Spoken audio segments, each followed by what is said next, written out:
Сейчас прозвучит песня моего давнего-давнего соавтора, дай бог ему здоровья. Он живет и ныне здравствует в Минске. Мы обожаем ездить в эту братскую республику с концертами. Он всегда приходит с супругой на концерт, выходит на сцену, и этот его суперхит мы исполняем вместе. И песни этой далеко не 1 год, не 2 и не 10, а песня остается вечно молодой. И вы сейчас в этом убедитесь. 1, 2, 3, 4, эй! Люди встречаются, люди влюбляются, женятся. Мне не везет в этом так, что просто беда. Вот, наконец, вчера вечером встретил я девушку у конца Льва Толстого. Там, где тревожно гудят, стучат поезда.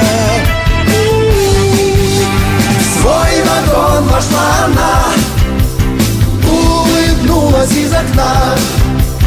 Поезд тронул я вслед, лишь рукой помахал ей в ответ. Волосы светлые, в козы сплетенные, а в глазах небо бездонного синь, в улыбке весна.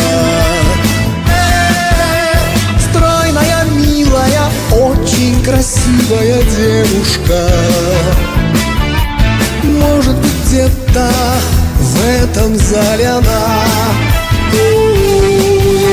В свой вагон пошла она, улыбнулась из окна. Поезд тронула я вслед, лишь рукой помахал ей в ответ. Сами споете? Люди встречаются. Красота. Мне не везет. У нас удивительно музыкальный город. Вот, наконец, вчера вечером, там, где тревожно гудят. И давайте привет. Все вместе. В свой вагон пошла она, улыбнулась из окна. Поезд тронула я вслед, лишь рукой помахал ей в ответ. Люди встречаются, люди влюбляются, женятся.